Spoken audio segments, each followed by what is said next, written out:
قل هذه سبيلي أدعو إلى الله على بصيرة أنا ومن اتبعني وسبحان الله وما أنا من المشركين. بسم الله الرحمن الرحيم. الحمد لله رب العالمين، وأصلي وأسلم على المبعوث رحمة للعالمين نبينا محمد وعلى آله وصحبه أجمعين. أما بعد, dear brothers and sisters in Islam, Assalamu alaikum wa rahmatullahi wa barakatuh, and welcome to this live episode of Ask Zad, coming to you every Sunday live at 4 o'clock, hopefully, now it's 4:09 Mecca region time. As usual, due to time constraints, we'll go to your live calls. So, Insiram from Australia. Assalamu alaikum wa rahmatullahi wa barakatuh, Sheikh. Wa alaikum salam wa rahmatullahi wa barakatuh. Sheikh, my grandmother is old and her physical health isn't the best. So whenever she goes to the hospital for anything, doctors often ask my mum if she wants them to attempt to resuscitate her if her heart were to stop. They advise against it because of how frail and old she is. Even if her heart were to start again, she may have broken ribs and would most likely have to live intubated and relying on machines. So my mum wants to know, what should she do according to Islam? Should she ask them to always try to resuscitate her anyways? Well, this is an Islamic and ethical question. The concept of DNR, do not resuscitate, is often presented in Western hospitals, in Kafir hospitals, rarely done in Muslim hospitals, due to the emotions and a number of other factors dealing with the Muslims. As for the non-Muslims, they see usually the patient as, I wouldn't say a guinea pig. I wouldn't say that. Don't quote me. But they don't have that affection. Doctors, in some cases, not all, would look at the patient as, he's got 2 months to live. No, we should focus on someone who has 6 months to live. Let that person go away. We need the bed. And this is unethical and un-Islamic. How to deal with DNR? Scholars say that if a patient is sane, capable of living, can be resuscitated, and to live an honorable life in an acceptable level of dignity and honor for an individual, then it has to be done, even if it's going to cost money. This is what most people think. Ooh, ICU, how much would I have to pay if my grandfather or grandmother or my loved one would stay there for a month, for 5, for 10, for a year? That would cost an arm and a leg. Should I just pull the plug or not? But if resuscitation would lead to losing the dignity and honor of that patient and giving him a lot of hardship more than what was expected, in the sense that he cannot live without these machines, and the life presented to him is not a real life. We hear about a lot in the West calling for legalizing euthanasia or mercy killing, as they may translate it to. And this is not permissible in Islam. But what made them go that step? In many cases, because the hardship and the pain and the agony and the loss of dignity and an honorable way of living is unbearable, neither to them nor to their loved ones. In Islam, if the patient is sane, he can still live with his sane mind, he can pray, he can make dhikr, and there is some hardship, but he's alive. We can never pull off the plug. We can never say, do not resuscitate. But if resuscitating him or her would cause into living on continuously, I don't know the terminology in English, so excuse me. Things that make their lungs work, their heart beats, machines, and continuous dialysis, etc. And it's like living in a vegetative state, not a real human being. But he's alive. The blood is running, but this is not an honorable, dignified life. In this case, yes, you may sign for a DNR state, and the doctors, hopefully Muslims, can evaluate this level of life to be given or to be taken away, not because they're playing God, rather because this is after weighing the pros and cons. And I think the Ministry of Health here in Saudi Arabia has issued a paper stating these conditions and what defines as a dignified, honorable life, and when to sign for a DNR and to apply it, and Allah Azza wa Jal knows best. May Allah make things easy for your grandmother. Muhammad from Pakistan. Yes. Sheikh, my question is the statement word by word, technically.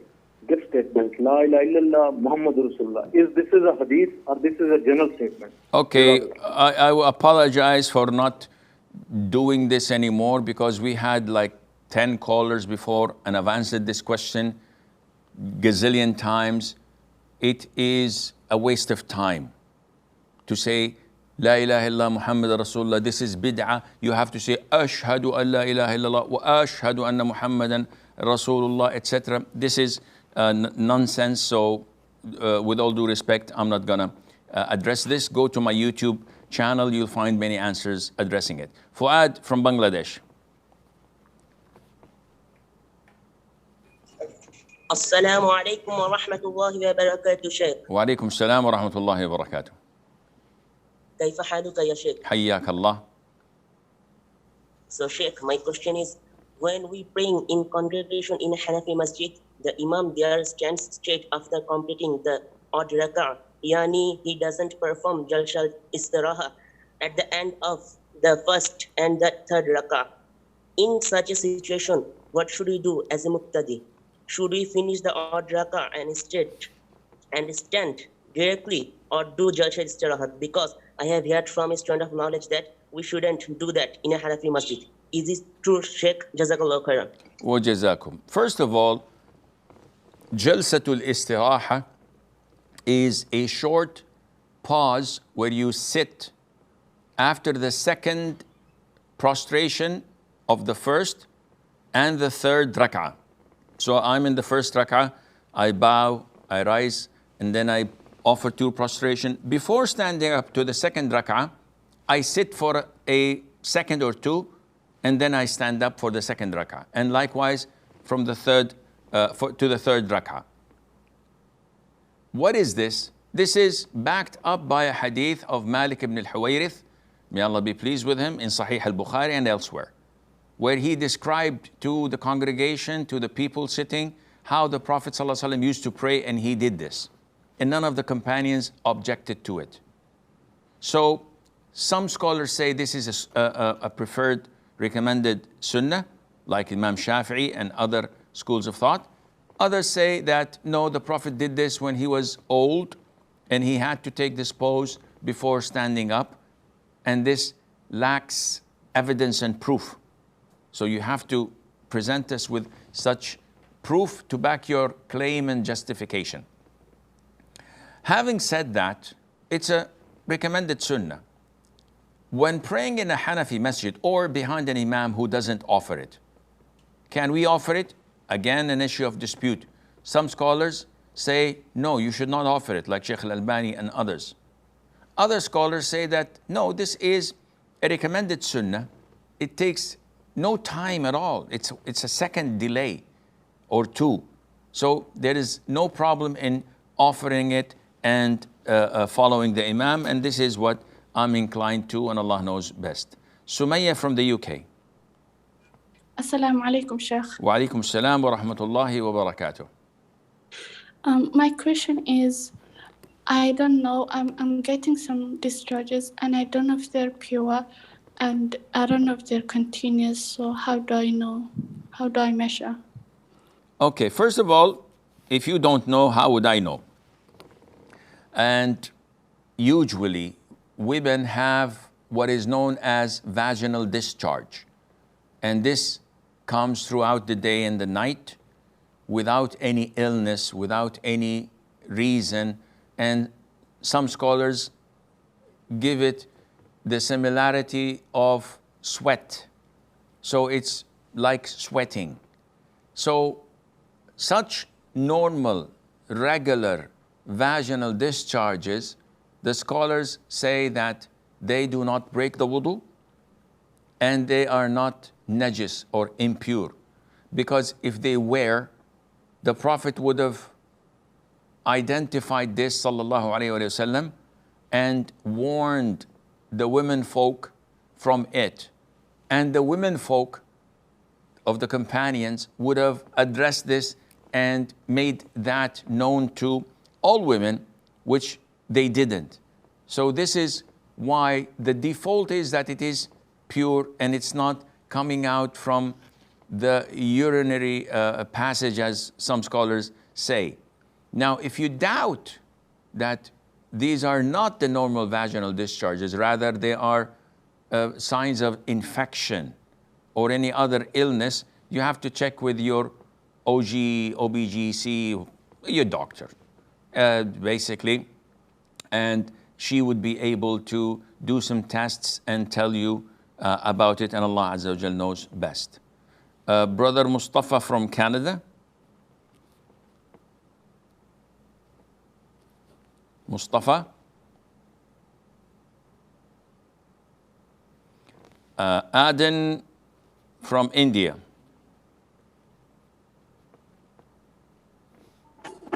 Assalamu alaikum, Sheikh. Wa alaikum salam wa rahmatullah.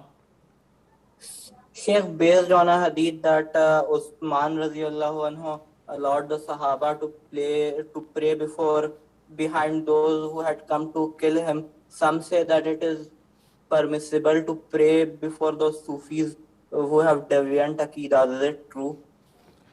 Well, you don't have to go that far to indicate a ruling. The default is anyone whose prayer is valid for himself, his prayer is valid for those behind him. That's a rule of thumb. What does it mean? If a person, if a disbeliever comes, a Christian, a Jew, or someone pretending to be a Muslim, a Qadiani, an Ahmadi, a Baha'i, a Durzi, or someone who nullified his Islam and was labeled as a kafir for claiming that something in the Quran is wrong.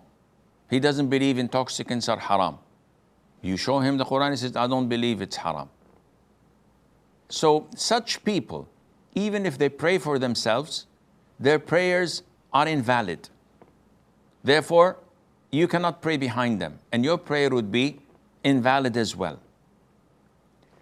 If a person is deviant, he is an innovator. He innovates things in Islam that are not part of Islam. But he is still a Muslim.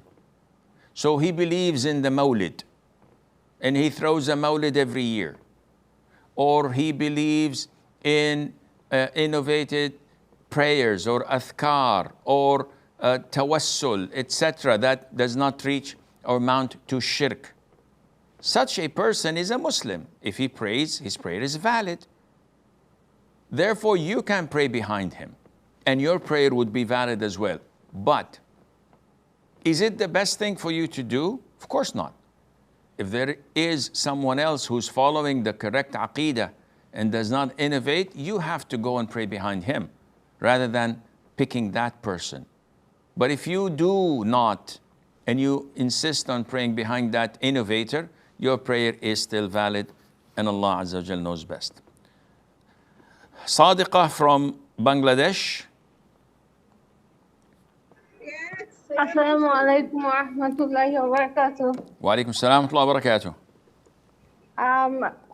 I know that if I want to exchange gold with money, that need to be simultaneous. But if I want to exchange money with salt, barley, wheat, or dates, are they need to be simultaneous, or I can buy them on credit?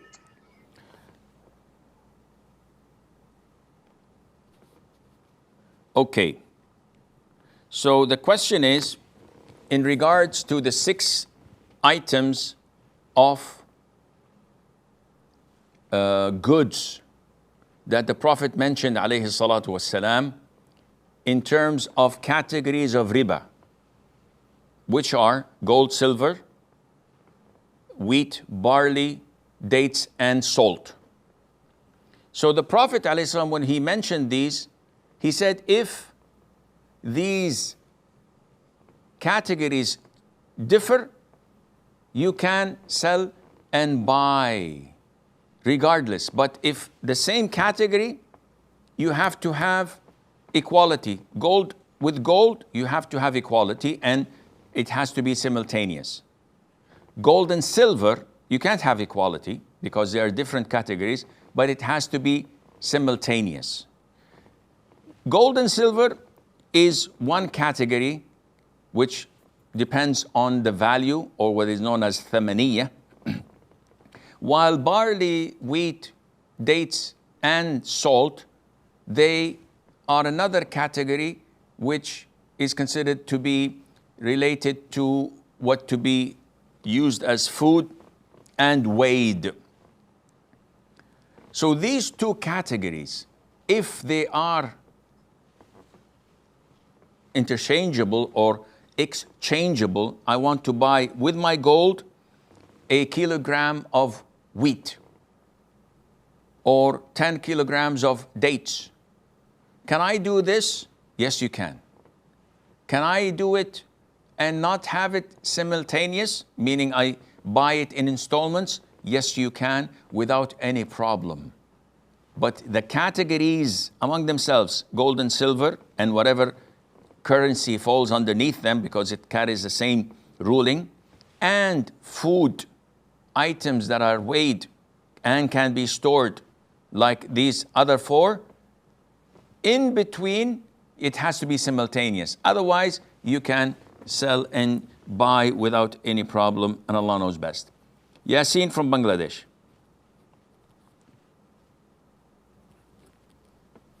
Yasin. Assalamu alaikum, Sheikh. Alaikum salam wa rahmatullah. Sheikh, in my country, many masajid celebrating biryani for Maulid. So is it sinful to take the biryani from those masajid which is celebrating Maulid? Jazakumullah khair, Sheikh. May Allah bless. Wa jazakum. If I heard the question correctly, on the eve of the 12th of Rabi' al-Awwal, some mosques, some masajid, they celebrate the birthday of the Prophet ﷺ. While doing this, they sit in the masjid, they make a congregation, they throw speeches and maybe sing songs. And while doing this, they serve food. So is it permissible for me, I do not celebrate the Mawlid, and I know it's an innovation, is it permissible for me to go to the masjid, take a plate of biryani or food, and go out and eat it? The answer is no. Why? Because going there and taking their food is part of endorsing their innovation and confirming their celebration, being part of it. And this is not permissible. If I were home and somebody knocks on my door and gives me a plate of biryani, and I know he brought it from the masjid, there's no problem in eating it because this is halal food. The meat is halal. The problem is joining them in their celebration and in their congregation while doing their innovation. This is not permissible, and Allah knows best. Hamza from Bosnia.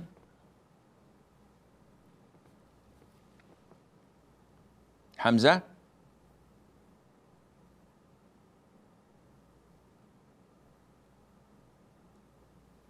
Yeah, Hamza.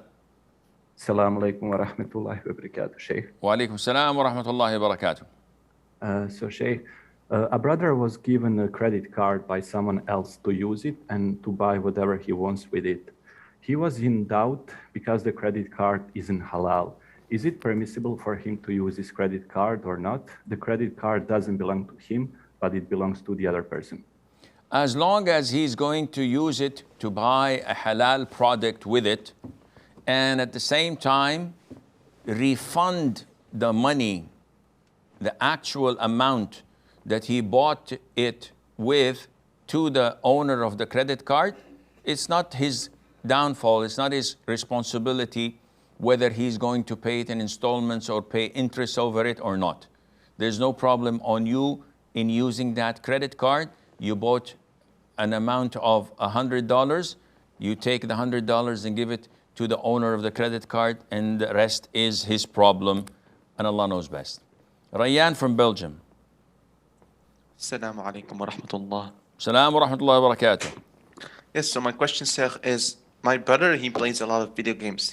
And the video games are most likely haram because they have music and they are the cause of him playing all day and not praying, etc. So my question is, in the past, I've given him a computer parts. I've given him a mouse. I've given him a mouse mat so he can play the video games. So my question is, can I take them back because he is doing haram with them, even though I promised them and I gave them to him as a gift? And in the future, am I allowed to give him extra things so he can play the video games on his computer, like a headset or a microphone? Can I buy it for him, even though I know he will most likely use them for haram? And jazakallah khairan. Wa jazakum. First of all, the computer is a knife with two edges. So you can use a knife to cut meat and bread, and you can use it to injure and harm people. So the knife as a knife is a halal tool. How you use it, this is what makes it halal or haram. Likewise, a mouse or a mouse pad, usually people use computers for a number of halal things as well as haram. So if you gave him these items with the intention to assist him to doing haram, then this is sinful on you. Now the issue is, can I go back in my gift? I am inclined to say no. Because even if you go back on it, he will probably buy it and it's trivial, it's nothing. And why I say it's not halal, because there is an authentic hadith where the Prophet said, alayhi salatu wasalam, we do not have the worst of examples or the bad examples. A person who goes back in his gift is like a dog that vomits, then eats back its vomit. So the Prophet ﷺ is giving us the example of a person who goes back in his gift of a dog that vomits and eats back its vomit, which is repelling and disgusting. And this is why the Prophet used this example as a salam to stop you from even attempting to do something like this. In the future, of course, you're not permitted to assist him on such haram things by any means, and Allah knows best. Ahmed from Canada.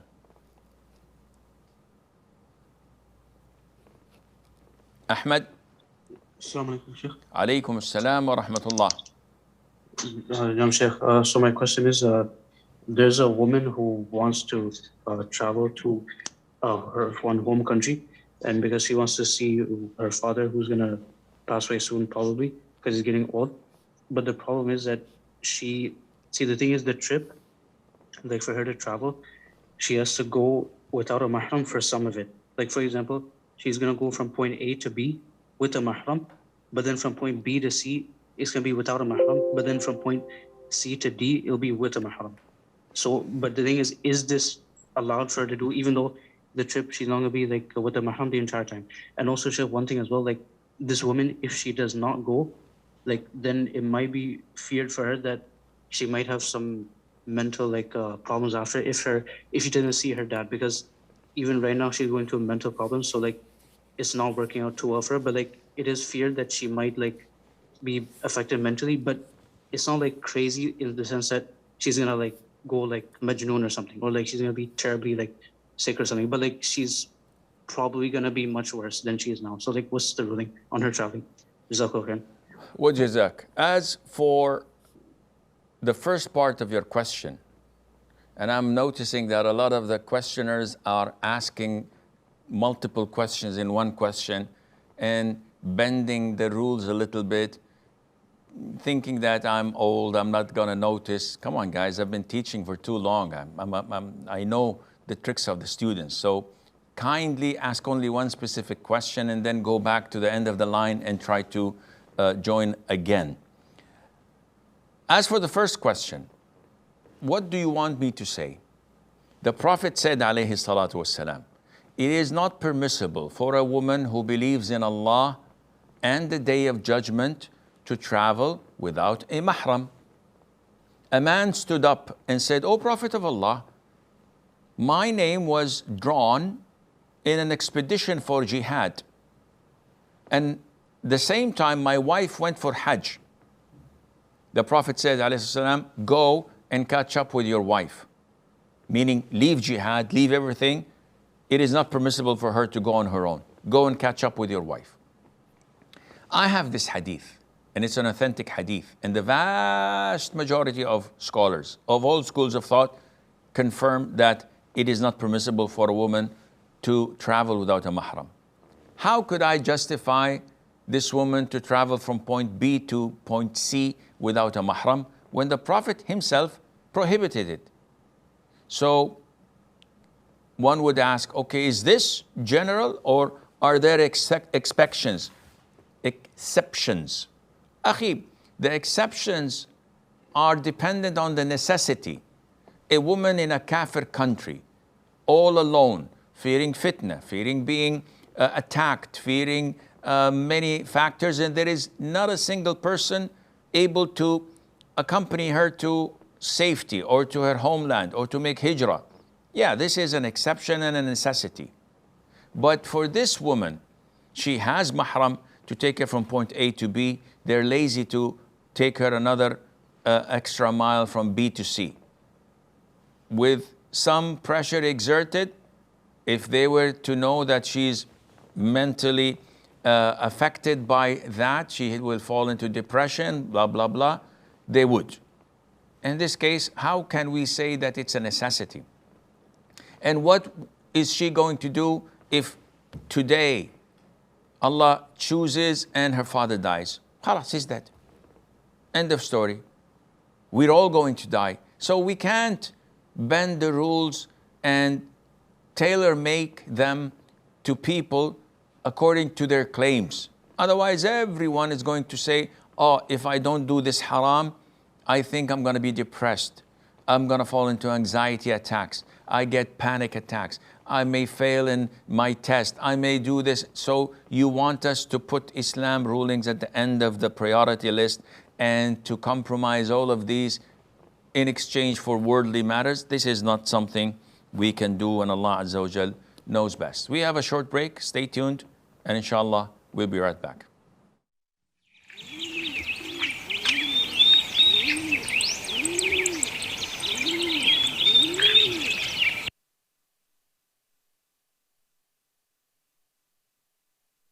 Assalamu alaikum wa rahmatullahi wa barakatuh. Today I'm going to talk about the book Interactions of the Greatest Leader. Prophet Muhammad sallallahu alaihi wasallam reminded us through his guidance and example that Islam is complete submission to the will of Allah. For one who submits, a mere declaration or display of belief will not be taken for success, but his or her heart and soul will certainly be put to test. Allah tested the Prophet of Allah sallallahu alaihi wasallam severely in order that he sallallahu alaihi wasallam becomes an example for his companions to follow. Similarly, he tests the believer to see whether he lives a righteous life in accordance with the instructions and commands set by Allah, or lives according to what his desires dictate. Whether the faith he displays is firmly rooted in his heart, or is it merely on the surface. He will be tested to see whether he will continue to have faith and love of Allah when in a calamity, as he does when in comfort, whether he will continue to remember and worship him if given bounties and comforts of life, as he does when he lives a modest life. Allah will undoubtedly test him to see if his faith, trust and love of him is unconditional, or is it conditioned upon good health and a comfortable life, free from stress and anxiety. The Prophet of Allah sallallahu alaihi wasallam showed us through his own example that for a righteous Muslim, this life is a testing ground where he will continue to be tested until he meets Allah. For him, tests will be conducted on earth while he lives, and not after he dies. He knows that as soon as death arrives and he steps into the next world, his tests are over. There, he only receives the result of his tests and enjoys the fruits of the deeds that he committed during a short span of time called life.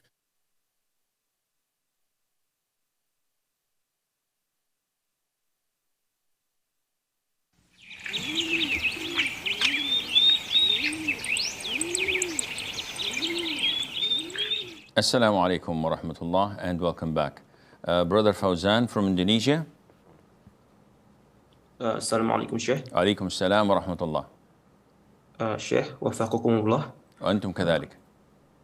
If I wipe a puddle on the floor and after 3 hours, I found out the puddle was an impure water, I'm pretty sure the najis surely has spread, because after I wiped that impure water, my feet were still wet from that water, and I went to my room and to my bed. Some of the family members also stepped on that impure wet floor. So my question is, should I purify a large area in my house, including my bedsheet? Jazakallah khair. وجزاكم. Akhi, this is a hypothetical question that people with OCD usually generate. So they make it almost impossible that everything in the house is contaminated by now. So the only thing for the sheikh to give fatwa is burn the whole house and reconstruct it from scratch. That's the easiest way to do it. This is not logical.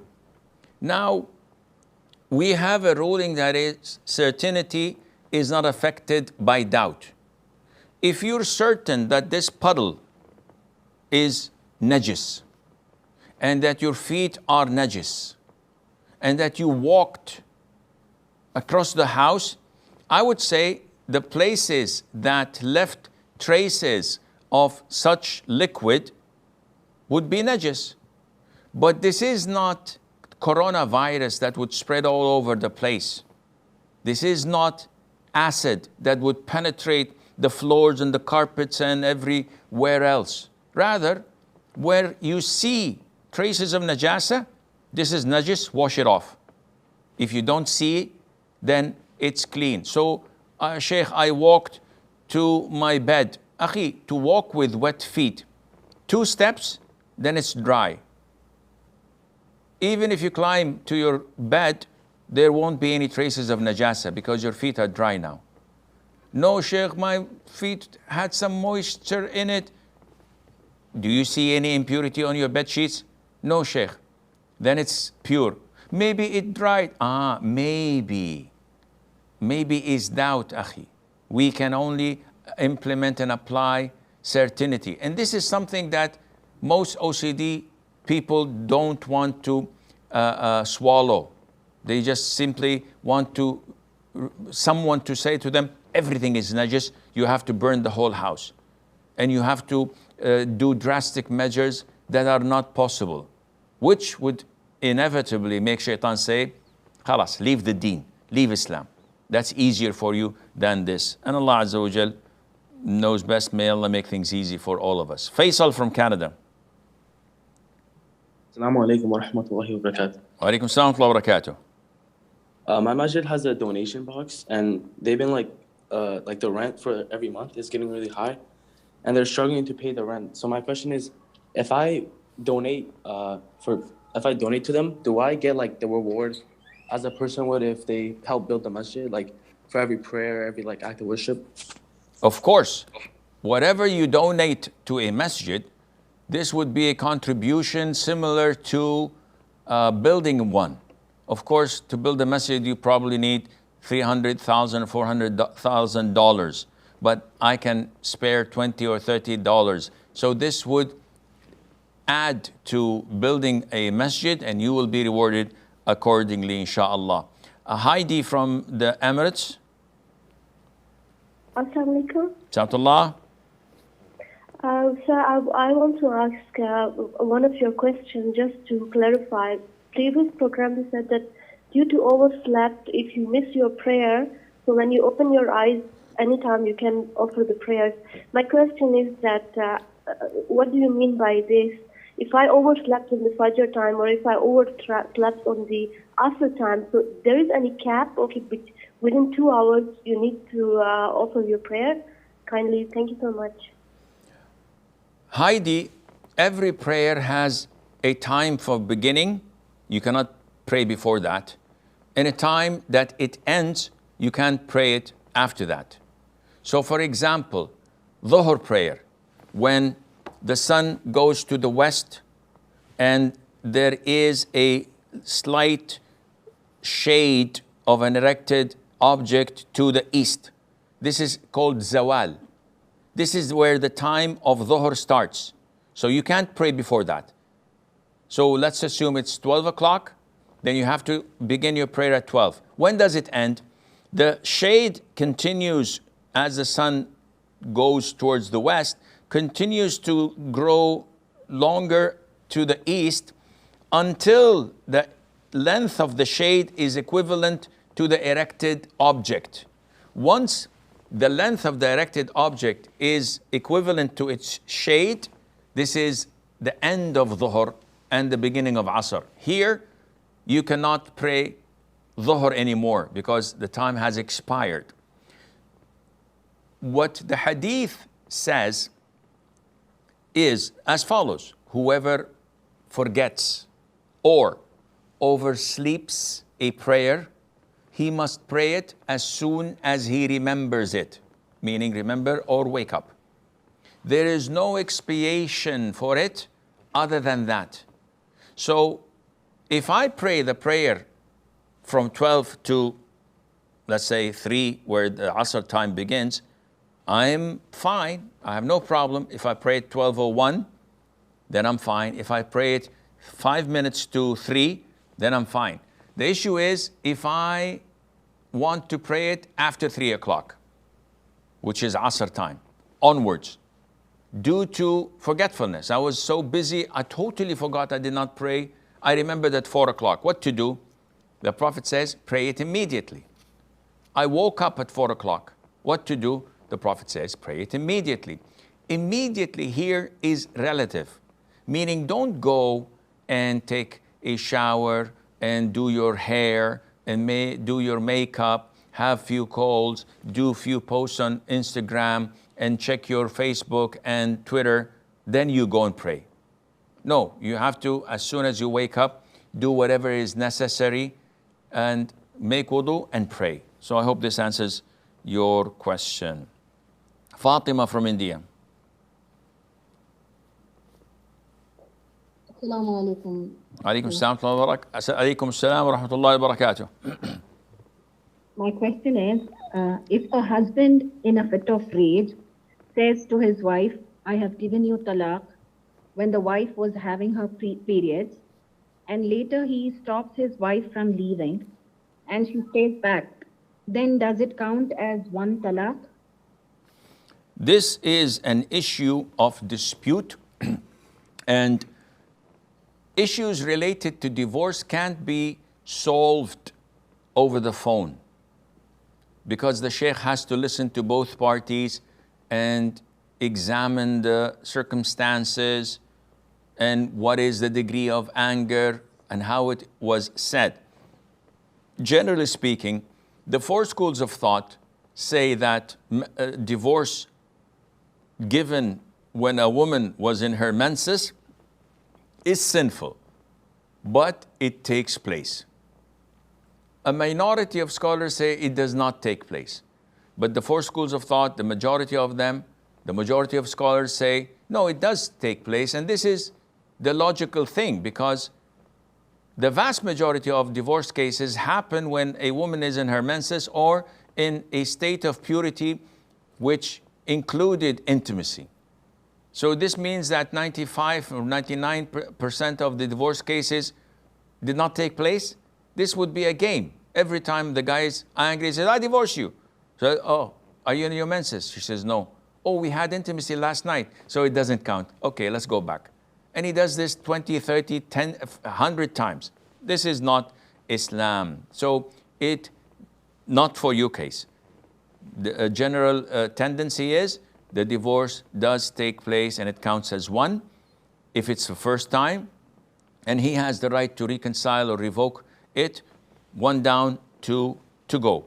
Sam from Canada. Sam. Assalamu alaikum. Wa alaikum assalam wa rahmatullah. How are you? I'm fine, alhamdulillah. Chef, if a person takes a shower, is that the same as wudu? Like take a regular shower every single day? Okay. So, if I understood Sam's question, he's asking, is taking a shower every day the same as taking wudu? The answer is no. Wudu has to be performed in a sequence, because there are 6 pillars for wudu. Without one of them, the wudu is invalid. Washing the face, washing the arms till the elbow, wiping over the head, washing the feet, simultaneously doing this, and having the order, which is face, arms, head, and feet, not mixing up the sequence. These are the 6 pillars. So you have to have those when you make wudu. Having a shower, if you don't intend wudu and do these steps in fulfilling the pillars, you're not in the state of wudu. Except, and this is an exception which you have to pay attention to, general showers, daily showers, showers for cleaning, showers for going to the Jumu'ah, Friday khutbah, etc. They are all not, wudu is not included unless you specifically follow the procedure. Except when you take a shower with the intention of uplifting a major ritual impurity that you have. So if you had a nightfall, nocturnal emission, or you had intimacy with your spouse and you are in the state of janaba, this is known as major ritual impurity.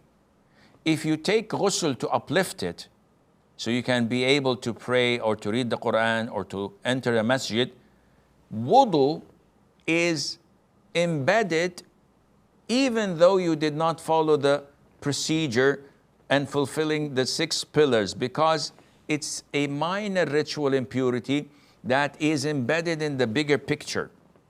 Like if I come to the masjid to pray dhuhr and I find that the congregation has started. Now I remember the Prophet saying, alayhi salatu wasalam, do not sit if you enter a masjid until you pray 2 rak'ahs. But they're praying the congregation of Prophet of Allah. What to do? Go ahead and join them. So I pray with them 4 rak'ahs. The Imam concludes his prayer, Assalamu alaikum wa rahmatullah, Assalamu alaikum wa rahmatullah. Now I think to myself, should I stand up and pray 2 rak'ahs tahiyyat al-masjid? Greeting of the masjid? The answer is no. These 4 rak'ahs of fard were the bigger picture that included in them the 2 rak'ahs which the Prophet ordered us not to sit until we pray. Likewise, when you have a major ritual impurity and you uplift it with ghusl or a shower, then the wudu is included in it, and Allah knows best. Muhammad from Pakistan. Assalamu alaikum, Sheikh. Salam wa rahmatullah.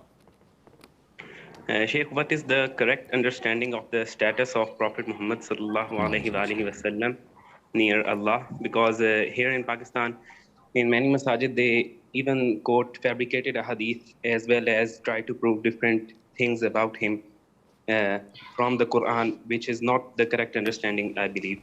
So could you clarify on this? Okay, Muhammad sallallahu alaihi wasallam is the greatest of all mankind. He was the selected one. He is the chosen one by Allah Azza wa Jal to be the seal of the prophethood.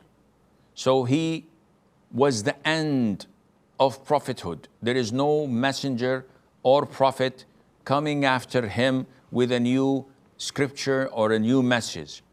He is the perfect human being. Yet, never ever an incident that the Prophet had ever missed without saying, alayhi salatu wasalam, I am the servant of Allah. And Allah Azza wa Jal described him in the Quran in 4 places and praised him by giving him the title and the description of Abd, that he's a servant and a slave. So we say that he is a servant and a slave, but at the same time, he's the messenger of Allah and the seal of the prophethood. So we have to address this issue, that he is the closest to Allah Azza wa Jal among the humans, and some even go to say among all of Allah's creation, that he's the best of Allah's creation, which is an issue of dispute. But what is not disputed, that he's the best of all humans and jinn, sallallahu alaihi wasallam. But we do not exceed the limit by giving him divine attributes of knowing the unseen or controlling the universe or being omnipresent. Whenever we are, he is there looking at us, listening to us, watching us. This is exceeding the limits and exaggerating in his status and falling into shirk when you go to that extreme, and Allah Azza wa Jal knows best. This is all the time we have. Until we meet next time, I leave you fi amanillah. Wassalamu alaikum wa rahmatullahi wa barakatuh. قل هذه سبيلي أدعو إلى الله على بصيرة أنا ومن اتبعني وسبحان الله وما أنا من المشركين.